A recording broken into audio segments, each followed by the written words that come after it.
Baik, assalamualaikum warahmatullahi wabarakatuh. Salam Swastiastu, Om Swastiastu, Namo Buddhaya dan Salam Kebajikan. Perkenalkan, saya Ahmad Muzakir Amin dengan NRP 50172311052, mahasiswa Departemen Teknik Geofisika, Institut Teknologi 10 November.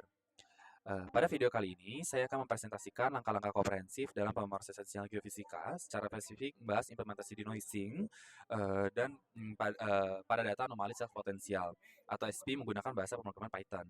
Nah, seperti yang kita pelajari bersama pada minggu-minggu sebelumnya, saya juga pernah telah menerapkan apa namanya semacam filter juga dan semacam proses denoising juga pada data SP dan juga pada data MT seperti itu. Nah, seperti yang kita ketahui juga, akuisisi data geofisika itu di lapangan tidak pernah lepas dari gangguan atau noise, baik itu akibat arus telurik regional, efek heterogenitas seperti topografi dangkal, maupun batas akurasi dari instrumen itu sendiri.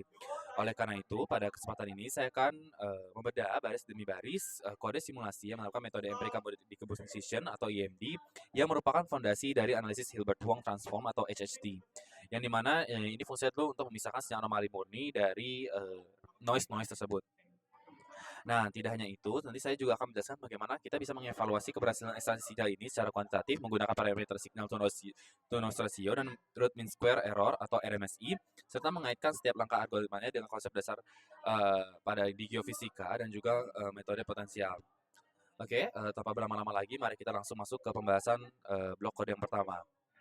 Nah, untuk blok kode yang pertama, saya akan mulai dengan cara mengimport NumPy as NP dan juga mengimport library-library yang berfungsi. Saya akan mengimport pustaka NumPy untuk komputasi numerik, mengimport pustaka Pandas untuk manipulasi struktur data yang nanti, dan mode pyplot dari matplotlib untuk kebutuhan visualisasi. Kemudian mengimport apa namanya yang namanya fungsi EMD yang dimana itu didapatkan dari pip install atau bisa juga dari GitHub si author itu. Nah, ini kita bisa mulai dengan import as NP, import as pandas as pd, lalu import matplotlib dot pyplot as plt, kemudian juga from pamd as sorry, ini bukan ini, import. Nah, ini kita bisa jalankan. Oh ya, ini S, sorry.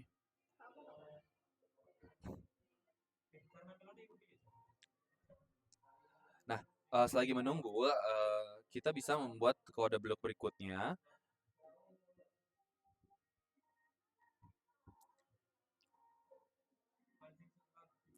Nah, oke. Di sini kita bisa membuat suatu namanya suatu fungsi untuk nge-generate nanti pertama data SP. Jadi nanti pada langkah-langkah ini saya akan membuat fungsi nanti untuk nge-generate data SP. Jadi nanti data SP ini tuh data sintetik ya, yang dimana kita tuh bisa memiliki apa namanya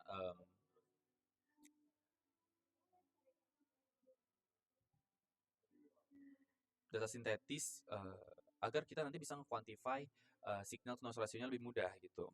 Terus nanti setelah itu saya akan melakukan yang namanya semacam fungsi untuk mengevaluasi kualitas sinyal tersebut yang menggunakan signal to noise ratio dan RMSI.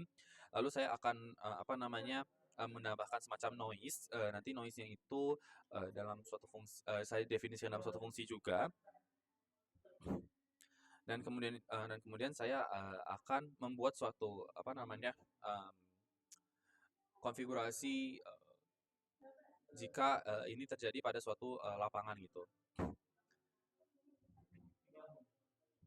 Nah, oke, sekarang saya akan mendefinisikan fungsi bernama synthetic CSP untuk memodelkan respons anomali self potensial secara teoritis ya, karena ini karena ini sintetik ya. Jadi pada kenyataannya kita tuh di lapangan tidak akan mengetahui di mana bagaimana noise bagaimana data SP kita tuh akan teroutput atau terhasilkan gitu.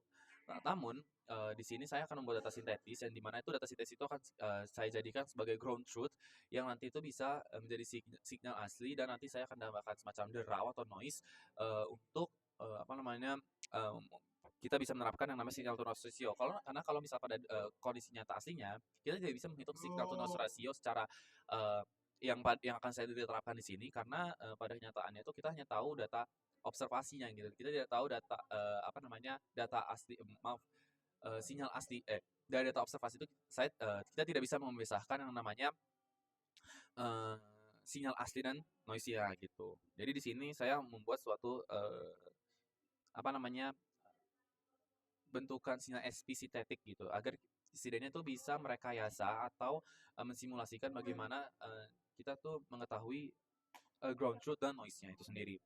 Nah, ini kita bisa membuat dev sintetik SP, sintetik ini saya izinkan untuk, mengetik 2 tangan.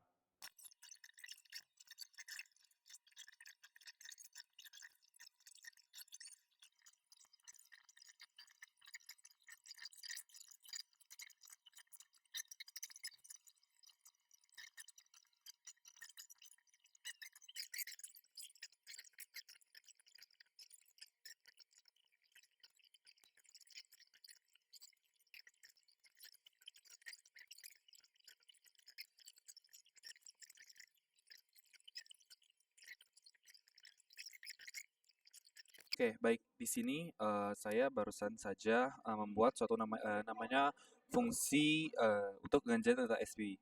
Dan di sini tuh, apa yang saya lakukan untuk membuat, sinyal asli dari data SP sendiri dalam bentuk sintetik, itu, saya pertama untuk pada di derat ini tuh fungsinya lebih, ke arah nanti mengonversi sudut inklinasi atau polarisasi dalam satuan, derajat atau theta dari derajat itu ke radian untuk kalkulasi trigonometri nanti. Nah nanti, N-data ini akan menghitung sebuah titik spasi pengukur pada lintasan suatu X. Nah, yang nanti X itu akan didefinisikan, apa namanya, di bawah nanti untuk, kondisi kalau misalnya nanti ukuran lapangannya tuh semana gitu. Nah nanti V ini akan membuat array kosong bernilai 0 dengan ukuran yang sama dengan X untuk menyimpan nilai tegangan atau millivolt. Nah untuk yang if select ini tuh lebih ke blok kondisional jika model yang dipilih adalah satu bola atau silinder. Dan kalau yang LIF ini yang select 2 ini, blok kondisional jika model yang dipilih adalah 2 atau incline sheet, eee eee, pada nilai SP. Karena kan, ada 3 anomali bawah permukaan yang dapat, SP itu tandakan. Blok anomali dalam bentuk silinder, anomali dalam bentuk suatu incline sheet, dan anomali dalam, bentuk, apa namanya, semacam kayak kubus atau, suatu lapisan kutub lembaran gitu. Nah, itu nanti akan didefinisikan di elif ini, untuk si, incline sheet yang elif select ini. Nah, kemudian, untuk yang else-nya itu, ya tadi yang, apa namanya, yang,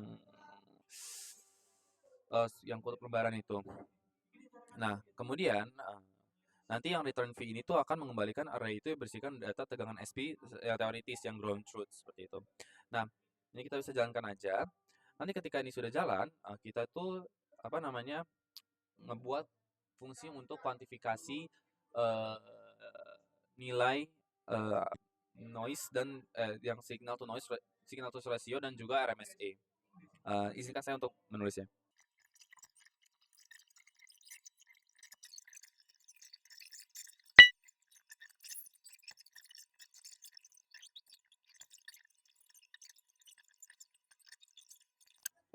Baik, pada blok ini, saya membuat yang namanya, fungsi untuk mengevaluasi sinyal kita nanti dari yang signal yang ground truth di atas ini dengan nanti bawah sini akan saya membuat suatu, simulasi noise. Nah, nanti, akan saya gunakan SNR dan juga RMSE. Nah, SNR itu nanti, semacam, apa namanya, rasio antara, sinyal asli dan dan noise-nya. Jika nilainya positif, maka artinya, nilai apa, eee, proses pemfilteran kita nanti akan lebih, proses filter kita nanti terhadap sinyal sintetik kita yang telah saya tambahkan noise itu, eee, mendekati sinyal aslinya gitu, mendekati si ground truth-nya. Tapi kalau misal ternyata, eee nilai signal to noise ratio-nya adalah negatif, itu artinya sinyal setelah saya terapkan apa namanya eh, filterisasi gitu ya atau denoising gitu ya, itu jauh dari hasil nilai sinyal aslinya atau ground truth-nya seperti itu. Nah, untuk di sini penjelasannya adalah power signal dan power noise itu ya sinyal itu untuk menghitung total daya dari sinyal asli. Itu jadi kayak nanti dikuadratkan nanti agar nilainya itu absolut atau positif. Nah, nanti untuk yang power noise-nya itu menghitung total daya dari komponen noise-nya. Nah, untuk return 10 itu menghitung dan mengembalikan nilai SNR menggunakan skala logarithmic desibel. Nah, untuk yang kalkulasi RMSE-nya atau root mean square error-nya ini itu untuk ya tadi mendefinisikan untuk definisi fungsi untuk kalkulasi selisih error-nya. Nah, nanti return NP squared ini itu akan merata-rata kuadrat selisih antara sinyal asli dan prediksi, lalu dilakukan menjadi diakarkan menjadi satuan asalnya adalah millivolt. Oke, kemudian saya akan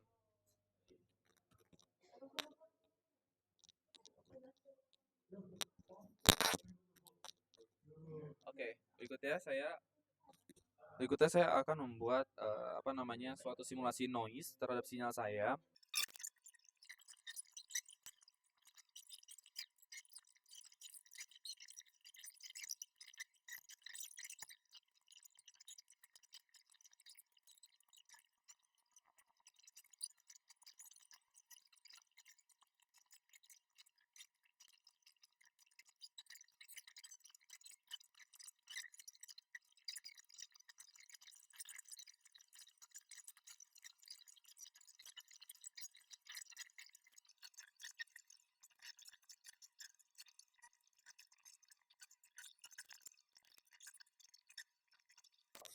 Nah, pada di sini lebih jelasnya saya itu membuat yang namanya bagian fungsi untuk noise-nya.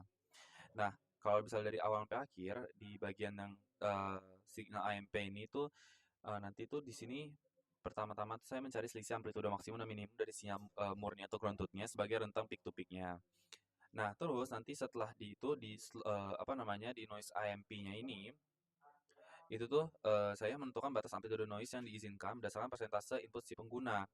Nah, nanti untuk slope ini tuh membuat gradien kemiringan atau slope secara acak yang dinormalisasi dengan panjang lintasan ukurnya karena saya nulis di sini X sama aminnya. Nah, untuk global drift-nya itu yang slope kali X ini tuh artinya tuh menghitung komponen drift beberapa pergeseran garis yang linear atau lurus sepanjang lintasan si pengukuran. Jadi nanti setiap garis panjang ukur itu tuh nanti ada apa namanya dihitung setiap komponen driftnya atau pergeserannya. Nah, untuk local noise-nya itu nanti di sini kayak semacam simulasikan efek contoh kayak topografi dangkal atau mungkin anomali heterogeneous yang skala kecil. Dan nanti di 6 local sources itu jumlah sumber gangguan dangkal yang akan disimulasikan. Nah, di sini saya membuat misalnya kayak 5 titik gitu. Nah, terus nanti di for underscore in range, di situ saya memulai iterasi untuk menjumlahkan sinyal dari masing-masing sumber gangguannya. Uh, apa namanya yang di apa namanya yang didefinisikan dalam parameter L dan fase dan si local noise-nya. L itu apa? L itu tuh apa namanya nilai frekuensi spasialnya atau panjang gelombangnya yang apa namanya yang akan dipilih nanti yang udah dipilih ini tuh akan diganggu secara acak. Nah, untuk fasenya itu apa namanya? Saya di sini memilih fase awal gelombang gangguan agar posisinya itu nanti akan acak di sepanjang lintasan itu gitu. Nah, untuk local noise-nya ini tuh akan fungsinya tuh menambahkan bentuk gelombang sinus ke apa namanya? Gelombang sinus saya jatuhnya gangguan ya. Jadi kayak semacam noise-nya itu ke dalam total si local noise-nya tadi gitu. Nah, nanti di local noise yang ini itu saya menormalkan kembali amplitude gangguan lokal agar nanti nilainya itu maksimal 40% dari total noise yang dibuat atau diizinkan. Nah, terus untuk Gaussian noise ini tuh dia ini semacam white noise yang apa namanya agak koheren terhadap pada suatu apa namanya parameter yang diatur. Jadi di sini nanti itu kayak semacam nilai acak dengan ya distribusi normal dan juga standar deviasi 60% dari total batas noise-nya yang saya buat angka 0,6 di sini. Seperti itu. Nah, biasanya kalau saya noise ini itu jatuhnya kayak noise dari instrumen dan juga resonansi dari kontak elektrodanya itu. Nah, untuk noise signal ini nanti saya itu menjumlahkan sinyal sinyal ground truth dengan semua komponen noise seperti drift tadi, lokal dan juga instrumen alat menjadi sinyal mentahnya. Nah, noisy signal yang return ini itu akan mengembangkan sinyal sintetik yang noisy dari yang drift lokal instrumen tadi beserta komponen ya untuk nanti kita jadikan evaluasi gitu.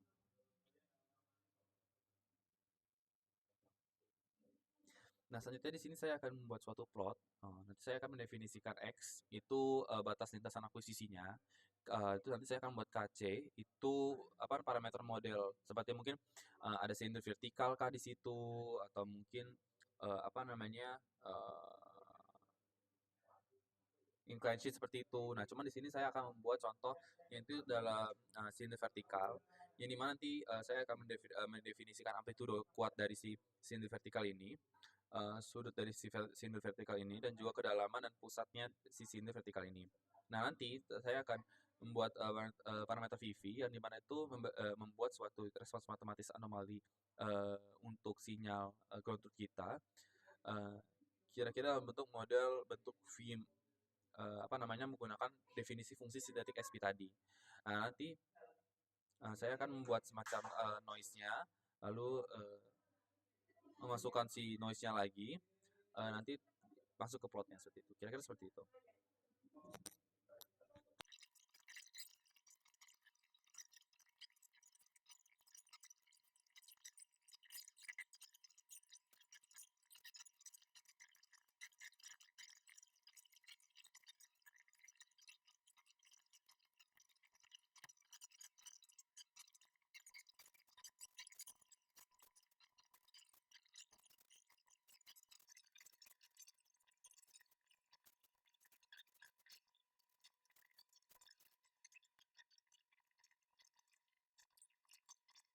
Oke, di sini sudah terplot ya guys. Ini suatu synthetic V-shape SP anomaly with 10% realistic noise. Sesuai legendanya, di sini merupakan ground truth atau V-shape dengan noisy signal yang yakni sebesar 10%. Ini sudah saya jelaskan tadi fungsi ini. Pokoknya X itu untuk desain lintasan akuisisinya, KC itu eh, tadi apa KC? Oh ya, ini untuk menetapkan parameter model tadi yang untuk kayak semacam anomalinya itu bentuknya apa. Nah, ini di sini saya menggunakan silinder vertikal yang amplitudenya itu K-200 terus apa namanya sudutnya itu 75 derajat untuk kedalaman dan posisi di tengah-tengah secara spasialnya itu berapa gitu di permukaan. Nah, kisi 0,5 ini itu apa artinya eh,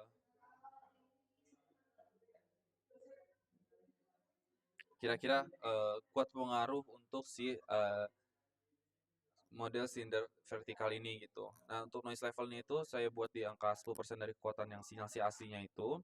Nah, untuk yang apa namanya VV noisy itu yang tadi efek si perturban noise ini eh, kepada lapangan ground truth kita gitu. Efek dari drift lokal dan instrumen.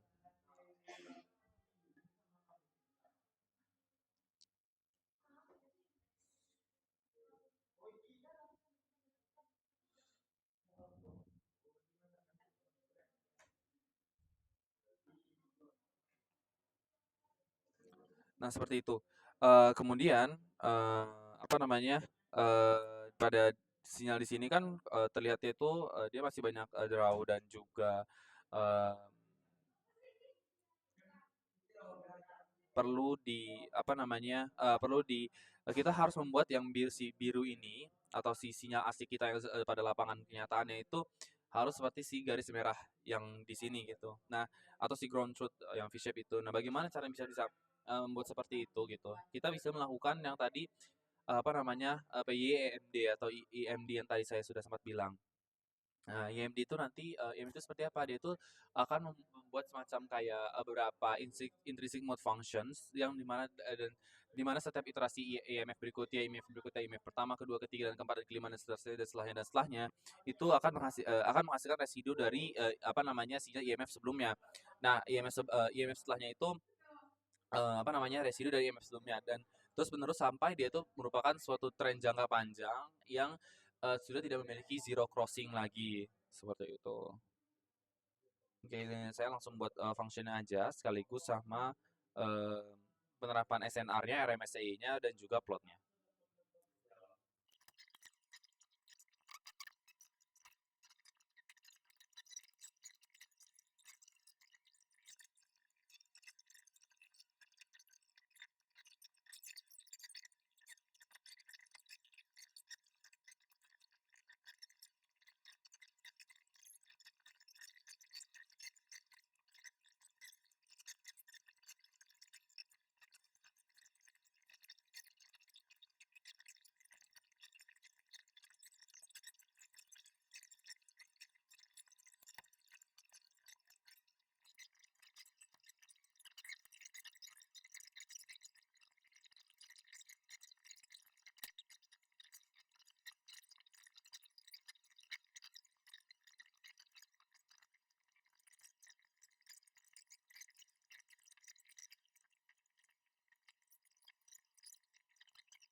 Oke, baik, di sini sudah saya, tampilkan, eee, observe SP anomaly dan juga, apa namanya,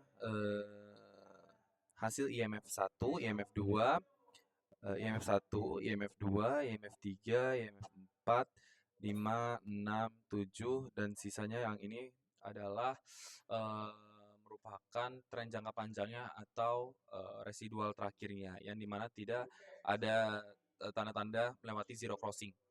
Kemudian di sini adalah denoise SP anomaly yang, telah kita apa, denoise menggunakan, mmm, IMF. Jadi di sini tuh saya, apa namanya, menghilangkan, komponen, IMF untuk, eee, melakukan denoising, SP.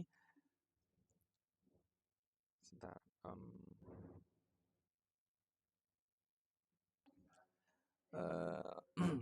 ya, jadi yang sebenarnya saya lakukan di sini tuh, simpelnya adalah, eee, pertama saya itu membentuk suatu objek ya, yang MD ini, yang pertama nih MD ini, saya itu membentuk objek mode empirical mode decomposition IMD dari namanya pustaka PIMD tadi paling atas ya. Kemudian di sini, IMF sini tuh di saya, untuk memproses sinyal observasi bising atau observasi yang, noisy untuk dipecah atau dikomposisi menjadi sekumpulan intrinsic mode function. Kemudian di NMV ini saya tuh, menghitung jumlah baris komponen hasil ekstraksi dekomposisi, total IMF beserta komponen residu terakhirnya. Kemudian di print ini saya menampilkan jumlah komponen yang berhasil dekomposisi apa namanya, ke output sebagai nanti konfigurasi di akhir. Kemudian, saya di sini, menggunakan yang namanya, reconstruction signal. Reconstruction signal itu apa? Jadi reconstruction signal ini tuh, yakni menjumlahkan kembali komponen IMF, apa namanya, 3, jadi indeksnya ini 2. Jadi kan Python itu mulai dari 0 ya. Jadi, apa namanya, di sini artinya IMF 3 hingga residu terakhir secara sejajar, eksisnya tuh 0, menjadi sinyal bersih. Jadi nanti itu saya akan memotong yang IMF, apa namanya, IMF 1, IMF 2. Jadi saya cuma pakai IMF 3 sampai seterusnya sampai akhir ini. Nah, kemudian tuh setelah rekonstruksi signal itu apa? Nanti saya menghitung noise before sama noise after. Noise before itu tuh apa namanya, kayak semacam array eh, noise yang murni yang awalnya dengan mengurangi sinyal observasi yang noisy tadi, jadi ground truth tambah noisy tadi terhadap sinyal ground truth. Nah, untuk noise after ini merupakan perhitungan array noise yang tersisa pasca denoising dengan mengurangi sinyal hasil rekonstruksi terhadap ground truth. Nah, kalau untuk yang SNR before ini menghitung nilai signal to noise ratio pada keadaan awal sebelum proses EMD dilakukan, dan SNR after itu setelah dilakukannya. Nah, RMS file ini tuh yang tadi parameter apa namanya, kuantifikasi error. Jadi itu kayak menghitung nilai kesalahan root mean square error untuk mengetahui deviasi absolut sinyal di noise dalam millivolt. Karena kan dia itu kan bukan dalam suatu rasio ya, tapi kira-kira kurang lebih gitu loh, kayak misalnya kurang lebih 2 liter untuk resep ini, nah semacam itu. Jadi ini kurang lebih apa namanya, nilai yang tertampil pada eh, data SP yang telah kita filterisasi itu tuh sebenarnya kurang lebih itu segitu gitu loh. Jadi harus dikurangi angka RMSE itu atau dilebihkan angka RMS tersebut, rentang RMSE itu. Nah, nanti di sini di print nilai-nilainya, terus di sini untuk ngeplot figurnya gitu. Itu sih. Nah, di sini udah kelihatan ya. Jadi jumlah komponen IMF plus residu itu ada 7. SMR before denoising itu 13 sebesar 13,48 desibel dan sebentar. Nah, jadi SNR before denoising itu 13,48 desibel. Namun yang benar itu di sini ya. Eh, kayaknya ada kesalahan kode. Jadi SNR yang benar itu yang telah dinoise itu sebesar 19,2 desibel. Jadi ada peningkatan sebesar 6 sekian desibel seperti itu. Dengan RMSA itu 7,8 milivolt. Jadi nilai yang tertampil di sini itu kurang lebih memiliki nilai error sebesar 7,8 milivolt. Jadi mungkin kurang dari 7, jadi nilai yang tertampil itu bisa dikurangi 7,8 atau ditambahkan 7,8 seperti itu. Terus ya ini hasil nilai plotnya. Jadi apa yang bisa kita tangkap dari sini adalah bahwasannya IMF itu merupakan filter yang data driven ya. Apa itu filter data driven? Jadi dia itu tidak menggunakan persamaan suatu matematis. Dia itu menyesuaikan dan adaptable, sorry, terhadap data apapun yang kita miliki. Ini kan data spasial ya, data SP. Kita ini bisa digunakan juga pada data yang apa namanya, domainnya dalam waktu. Ini kan domain spasial ya, domain waktu, terus bahkan eh, dalam data apa lagi ya? Ya seperti itu deh, pokoknya waktu, data spasial, eh, data yang tidak, yang domainnya belum jelas, maksudnya kayak apa namanya, dalam satuan sampel gitu, kayak 1, 2, 3 gitu kan. Jadi intinya adalah kayak em, pertama yang harus diketahui adalah IMD ini sangat bagus sekali jika kita tuh data kita yang kita punya itu apa namanya, kita kita tidak tahu sebenarnya itu ground truth-nya seperti apa. Ini ground truth ini supaya kita bisa menghitung, mengkuantifikasi SNR-nya gitu kan. Tapi apa namanya, jika kita tidak tahu data ground truth kita seperti apa gitu, teoritisnya seperti apa, dan di mana pada kebanyakan data geofisika itu tidak tahu ground truth-nya seperti apa. Nah, terus apa yang bisa kita lakukan ya? Kita menggunakan EMD ini. EMD ini dengan apa namanya, memisahkan apa namanya, memisahkan jadi berbagai sinyal intrinsic mode function dari awal sampai akhir sampai residu jangka panjangnya itu tuh apa namanya, murni dari awal sampai akhir tuh dia hanya berdasarkan datanya saja, tidak menggunakan persamaan suatu basis matematis seperti FFT, seperti apa namanya, filter-filter lainnya gitu, atau seperti bandpass gitu.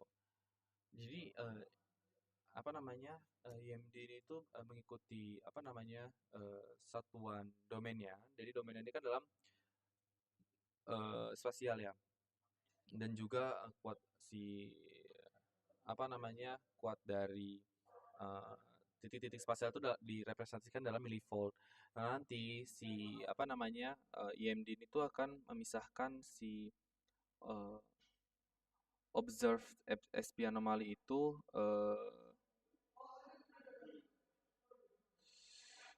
hmm,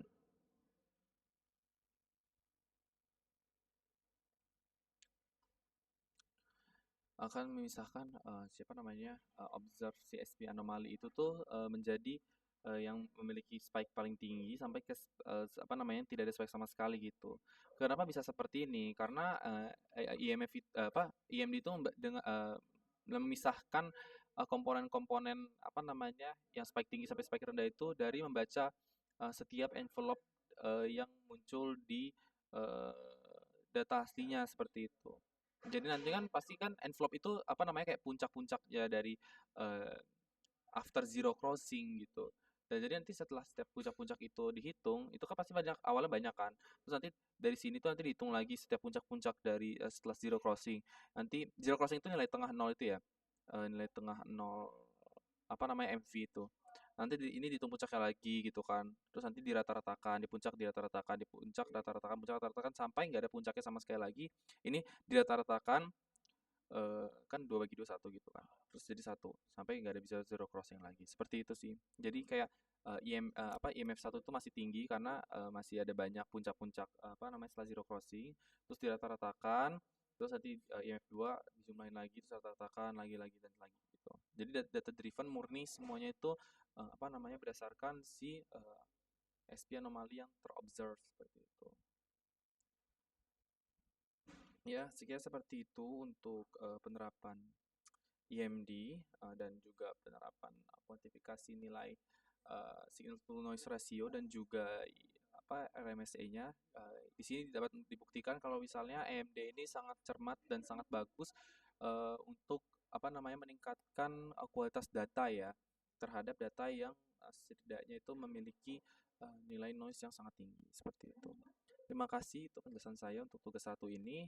Ditunggu video berikutnya untuk tugas 2-nya. Wassalamualaikum warahmatullahi wabarakatuh.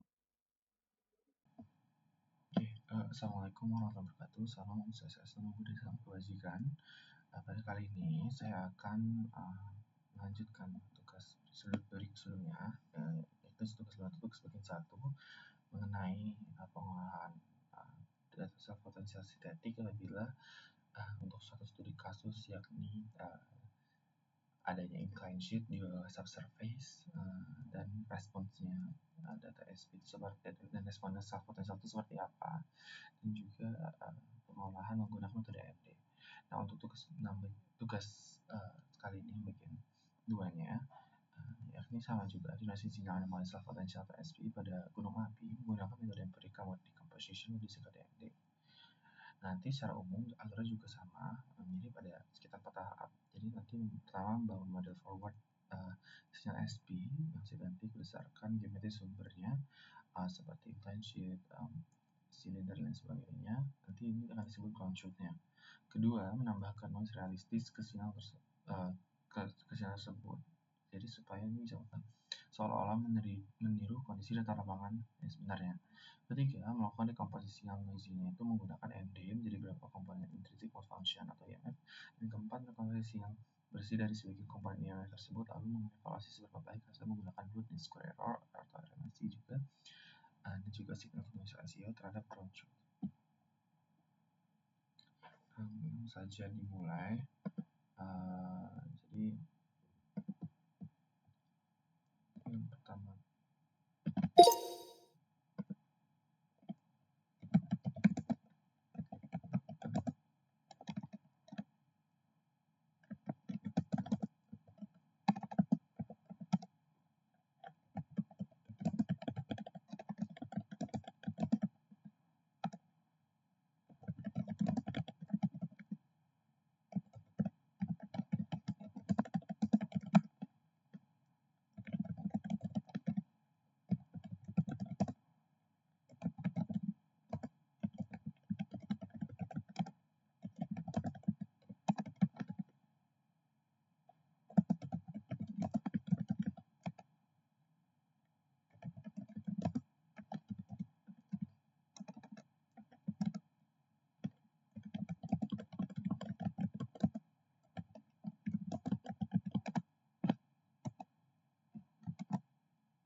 Ya, yang di sini yang telah saya lakukan adalah mengimpor sekiranya uh, library-library yang sekiranya berguna untuk tugas kita, tugas kita kali ini. Jadi di sini ada NumPy, ini mana ini untuk computation number array, lalu ada method untuk visualisasi, dan yang paling penting juga ada CPMD. Ini semacam library Python yang nanti akan mengintegrasikan algoritma empirical multi-composition yang akan menjadi metode inti untuk digunakan pada dimensi tugas ini. Dan SciPy ini adalah library yang digunakan untuk mengolah suatu fungsi sinus atau cosinus yang direpresentasikan dalam bentuk sinyal yang merepresentasikan nilai sinyal tersebut, seperti itu. Dan untuk PYWT ini untuk sintetik untuk sintetik waveletnya.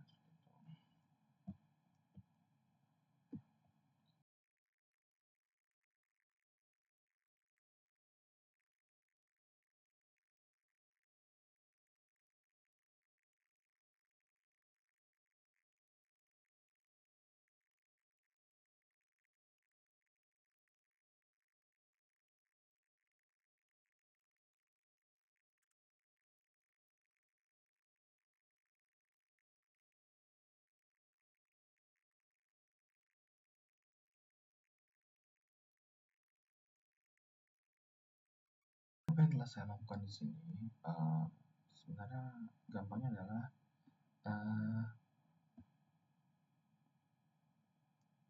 yang telah saya lakukan di sini merupakan sel untuk mendefinisikan si forward modeling SP tersebut gitu. Jadi pada sintetik SP ini merupakan fungsi untuk menghitung anomali potensial saat model sumber kira-kira idealisasi permukaan seperti apa gitu.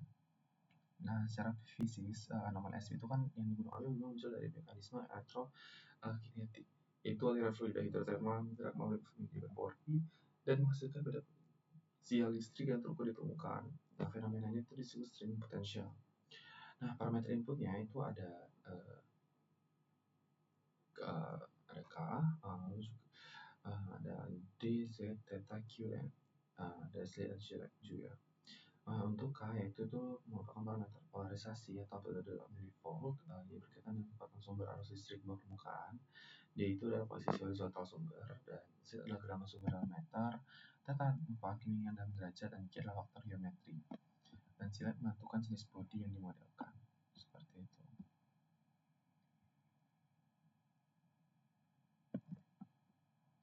Nah, terus di sini juga ada garis the red ingredients.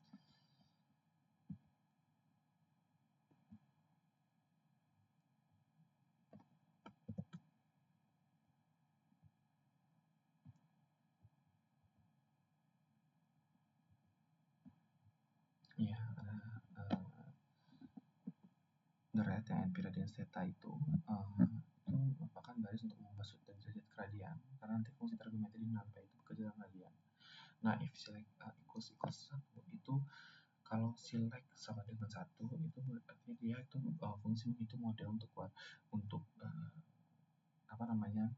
objek body yang berupa silinder dan juga bola. Ini berdasarkan rumus potensial sumber titik dalam elektrostatika yang baik, dan dimana tuh di sini tuh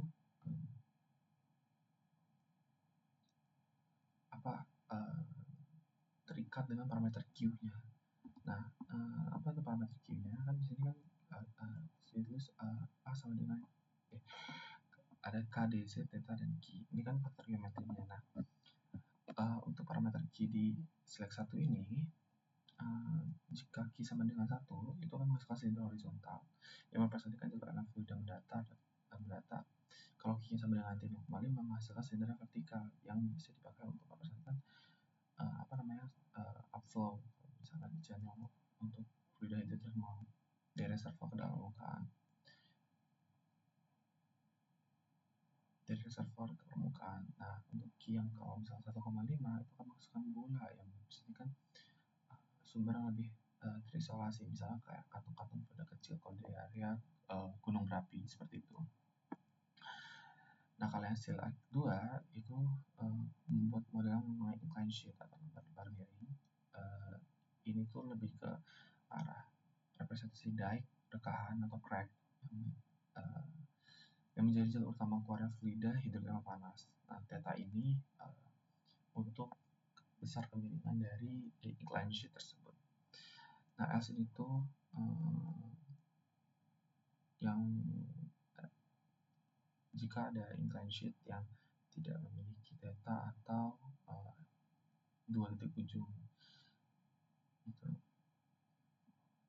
Nah, kemudian di sini saya akan membuat sel berikutnya, yakni sel noise-nya.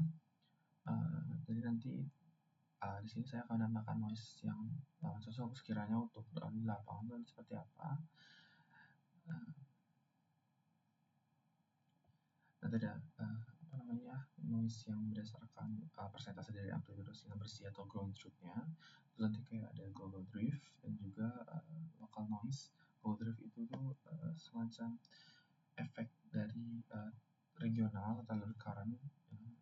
Dan kalau untuk yang local noise itu nanti dia hasil dari penjumlahan beberapa gelombang sinus dengan panjang gelombang dan fase yang acak gitu. Nah, itu nanti akan merepresentasikan noise yang berkoreksi lokal seperti variasi topografi dangkal atau kelembapan tanah yang tidak seragam di sepanjang lintasan survei. Terus nanti saya juga nambahkan yang namanya Gaussian noise atau white noise.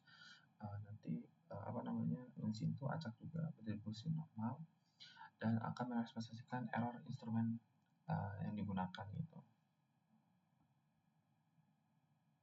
Saya lanjut aja.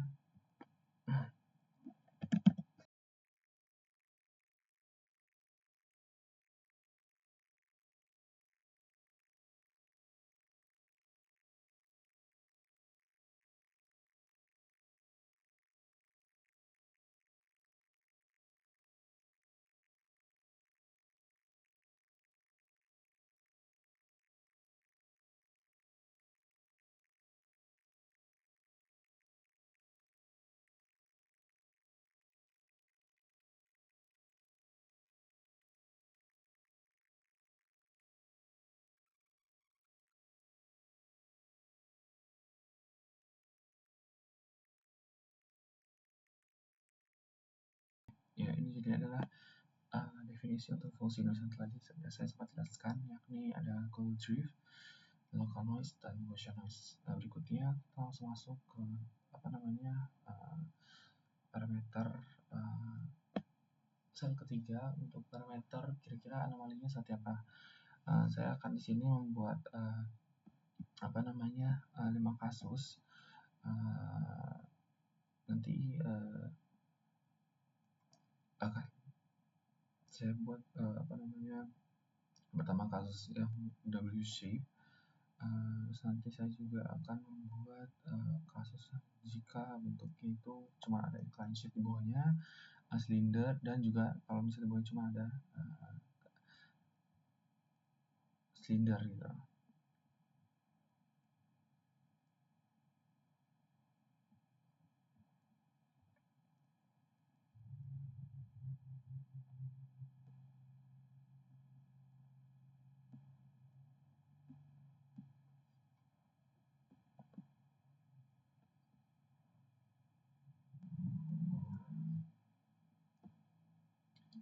Pertama saya buat dalam bentuk W shape.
sini saya membuat baris kode untuk menentukan kira-kira berapa jumlah komponen EMF dan juga si residunya. Dan di sini saya mendapatkan total 7 EMF plus residu. Jadi ada 6 EMF dan 1 residu yang ditemukan oleh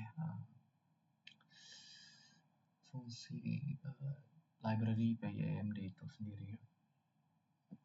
Lalu berikutnya saya akan mendefinisikan kuantifikasi untuk sinyal rasio dari antara sinyal dan juga noise-nya.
EMF untuk anomali dengan adanya incline shift di kedua sisi.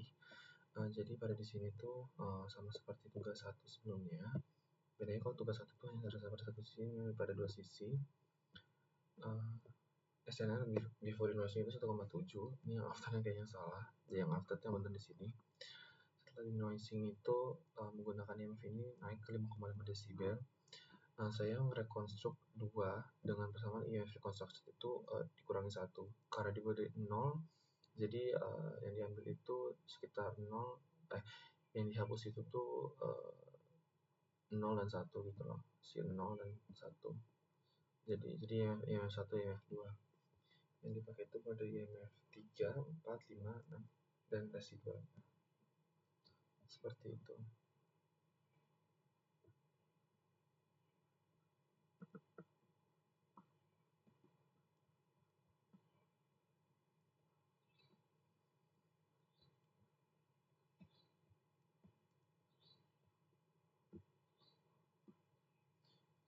Lalu apa yang bisa kita tangkap dari sini?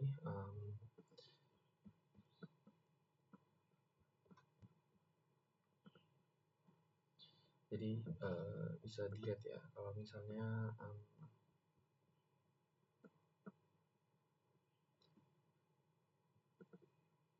pada EMF 1, EMF 2 itu seperti pada tugas 1 sebelumnya, yakni masih banyak spiking-nya, dan ini didominasi oleh frekuensi tinggi.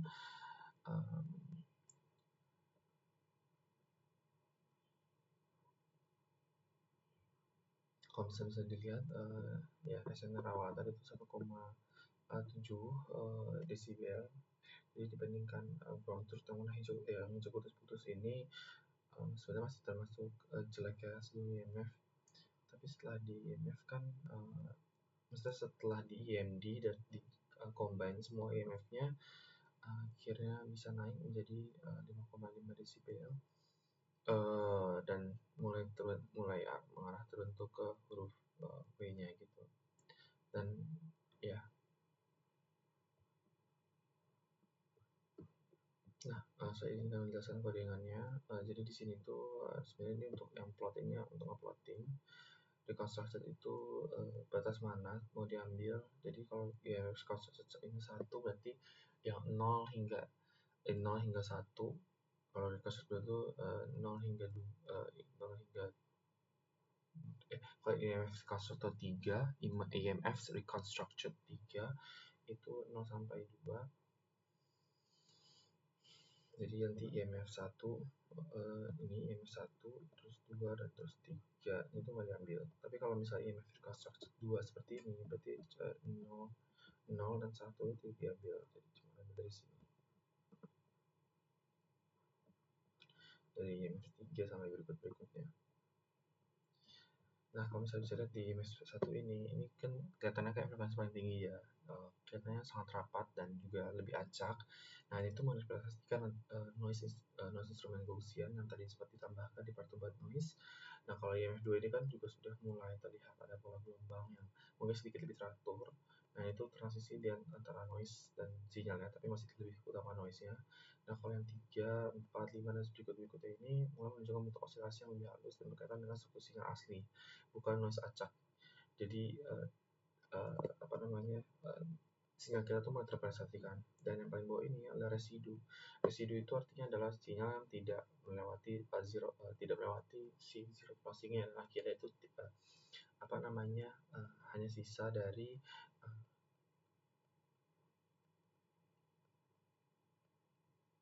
komponen-komponen IMF yang telah dihaluskan.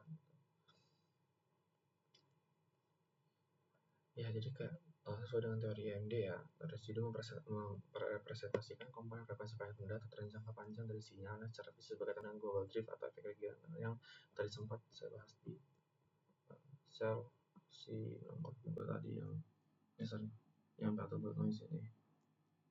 Seperti itu. Itu saja untuk tugas yang keduanya. Terima kasih. Wassalamualaikum warahmatullahi wabarakatuh.